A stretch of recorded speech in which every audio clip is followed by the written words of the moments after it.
1976 महाराष्ट्र का पुणे शहर। आने वाले अगले 14 महीने पुणे के लिए मानो एक मौत का ऐसे कहर बरसा जिसने सबके होश उड़ा के रखे। एक के बाद एक 10 खून हुए और विक्टिम को इतनी बुरी तरीके से मारा गया कि सबको लगा कि ये कोई अंडरवर्ल्ड से जुड़ा या किसी गैंग वॉर का मामला है। शाम 6 बजे के बाद पुणे की सड़कों में सन्नाटा छा गया। सबका एक ही सवाल था, आखिर कातिल है कौन? जब पुलिस ने मिस्ट्री सॉल्व की तो उनके साथ कुछ ऐसे सबूत थे जिसने पूरे पुणे को हिला के रख दिया। जहाँ लोगों को लग रहा था कि ये कोई गैंग वॉर या किसी प्रोफेशनल सीरियल किलर का काम है, वहाँ दोषी निकले पुणे के एक रेप्यूटेड कॉलेज के 4 छात्र। आज हम इस वीडियो में देखेंगे जोशी अभ्यंकर केस की पूरी सच्चाई, कैसे 4 आम कॉलेज के स्टूडेंट्स ने पूरे शहर में दहशत फैलाई और कैसे पुलिस ने इन्हें पकड़ा और इस डेडली गैंग का पर्दाफाश किया। कहानी शुरू होती है पुणे के अभिनव कला महाविद्यालय के 4 छात्रों। ये 4 कमर्शियल आर्ट्स के स्टूडेंट्स थे और इनका एक राजेंद्र जक्कार, दिलीप सुतार, शांताराम जगताप और मुनावर हरन शाह। दिखने में ये बिल्कुल आम से स्टूडेंट्स थे, क्रिएटिव, एम्बिशियस और इंटेंस। लेकिन इनके लीडर राजेंद्र जक्कार, उसकी ख्वाहिश बहुत बड़ी, वो कम समय में ही बहुत से पैसे कमाने थे, उसे ऐशो आराम की जिंदगी जीनी थी और वो अमीर बनने के लिए कुछ भी कर सकता।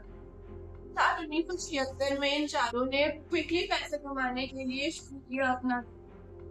इन चारों ने चोरी और डकैती करने का फैसला किया और इनका पहला शिकार बना इसके कॉलेज का क्लासमेट प्रकाश सिंह। प्रकाश के पिता एक पॉपुलर रेस्टोरेंट के मालिक थे। इन्होंने प्रकाश को किडनैप किया और बदले में 10,000 रुपए की फिरौती मांगी। पर जब पैसे लेने की बारी आई तो इन्हें लगा कि प्रकाश को पहचान लेगा और इनका पर्दाफाश हो जाएगा, तो इन्होंने फैसला किया प्रकाश को मार डालने।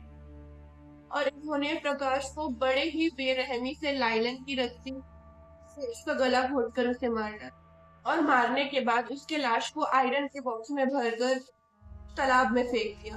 और सबसे खौफनाक बात, इन्हें पकड़ा नहीं जा सका, जिससे उनका हौसला बहुत ज्यादा बढ़ गया।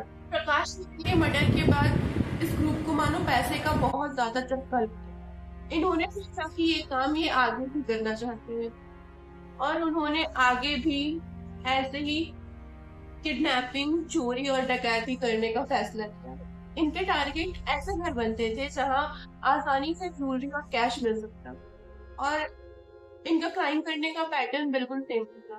ये घर में घुसते, लाइलन की रस्सी से लोगों को बांधते, उसके मुंह में कपड़ा ठूंसते ताकि उनकी आवाज बाहर ना जा सके और गला घोटकर उनका मर्डर कर देते। जिसके बाद वो पैसे और गहने लेके ऐसे गायब हो जाते मानो वो कभी वहां थे ही नहीं। जक्कार गैंग ने पुणे के विजयनगर में रहने वाले जोशी फैमिली को अपना दूसरा निशाना बनाया और इसके घर पे डाका डाला।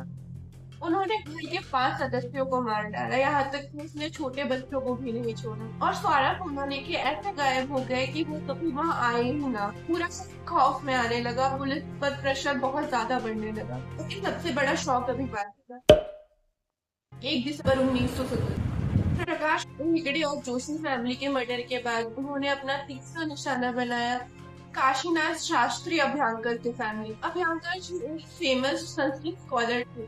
जक्कार गैंग ने उनके घर पर घुसकर उनके 4 फैमिली मेंबर्स को मार डाला। मारने का तरीका वही पहले जैसा, पहले घर में घुसना, लाइलन की रस्सी से उन्हें मारना, उनके मुंह में कपड़े ठूंसना और फिर गला घोटकर उन्हें मार डालना। अब तक ये गैंग 10 इनोसेंट लोगों की जान ले चुका था। पुणे की सड़कों पर सन्नाटा छा गया, लोग बाहर निकलने से डरने लगे और पुलिस ने चारों तरफ नाकाबंदी की। पुलिस ने बहुत कोशिश की पर जक्कार गैंग किसी के हाथ में नहीं आया। इस केस को सॉल्व करने की जिम्मेदारी मिली पुणे के एसीपी मधुसूदन हलियालकर और पुलिस के पास कोई फॉरेंसिक टेस्ट नहीं था जो आज के समय होता है, पर उनके पास था एक पैटर्न।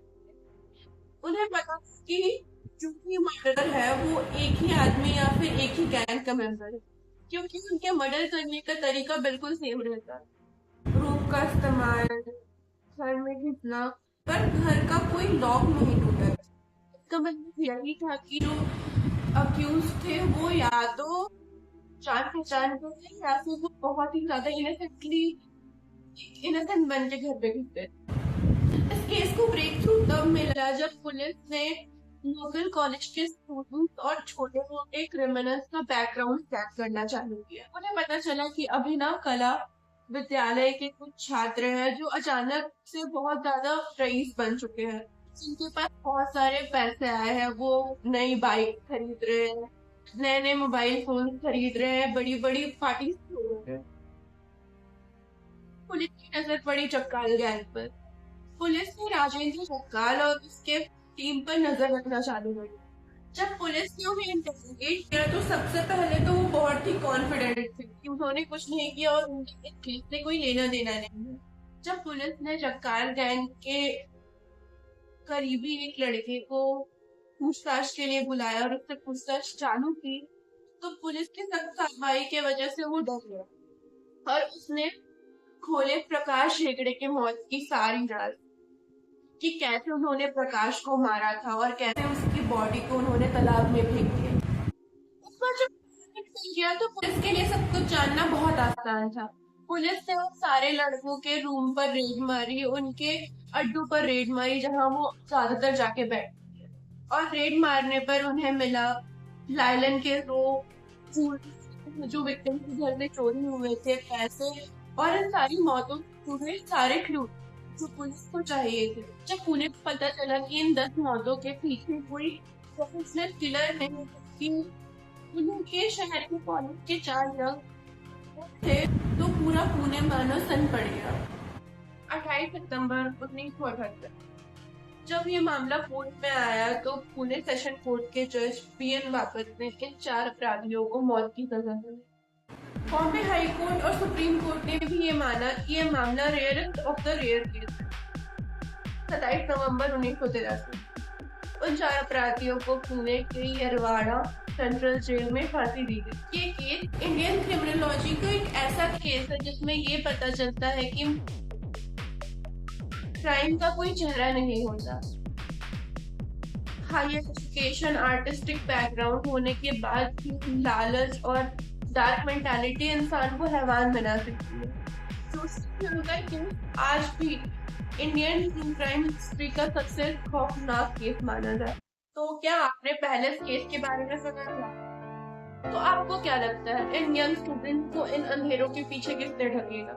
लालच, पैसे की चाह या कुछ और? आप अपने थॉट कमेंट्स में जरूर बताएं और ऐसे ही ट्रू क्राइम स्टोरीज जानने के लिए चैनल के साथ जुड़े रहें। तो मैं मिलती हूँ आपको नेक्स्ट ट्रू क्राइम स्टोरी के साथ। तब तक स्टे सेफ, स्टे अलर्ट।